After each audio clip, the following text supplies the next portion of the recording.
ইন্দোনেশিয়ার এই অদ্ভুত ফলগুলো দেখুন। এই অদ্ভুত ফলগুলো আপনি কখনোই দেখেননি আপনার জীবনে।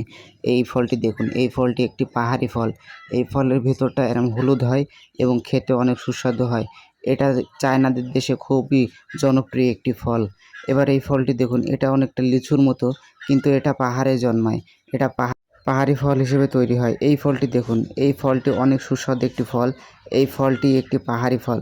এই ফলটি খেতে খুব সুন্দর। চায়নারা এই ফলটি খুব পছন্দ করে। এবার এই ফলটিতে দেখুন, এটি আনারসের গেটআপে দেখতে, কিন্তু আনারস না, এটা চায়নাদের একটি বিশেষ ফল।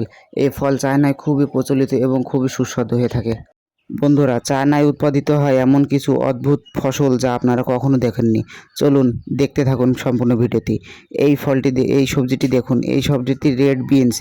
কত বড় রেড বিনস! এই ফলটি চায়নায় খুব সুস্বাদু হয়ে থাকে এবং সব ক্ষেত্রে রান্নার ক্ষেত্রে তারা ব্যবহার করে। এবার এই সবজিটি দেখুন। এই আদা, প্রতিটা আদার গুছি 1 কেজি হয়ে থাকে। কি অদ্ভুত, তাই না? কত বড় আদা! এবার এই সিম গাছটি দেখুন। এই সিম কত লম্বা লম্বা হয়ে থাকে দেখুন। চায়নাদের দেশে এমন লম্বা সিম উৎপাদন করা হয়। বন্ধুরা, 99% লোক এই বিশেষ ফলের গাছের উৎপাদন এবং উপকারিতা জানে না। আমরা ছোটোবেলায় খুব খেলেছি, হয়তো মনে থাকবে আপনাদের এই ফল দিয়ে। কিন্তু এই ফলের একটি বিশেষ কারণ আছে। এই ফল অনেক রোগের ক্ষেত্রে অনেক উপকারিতা হয়ে থাকে। এই ফলের গাছ এবং ফল থেকে অনেক ওষুধই তৈরি করা হয়, যা মানুষের ক্যান্সারে কাজে লাগে। এই ফলটি আপনারা দেখলে অবহেলা করবেন না।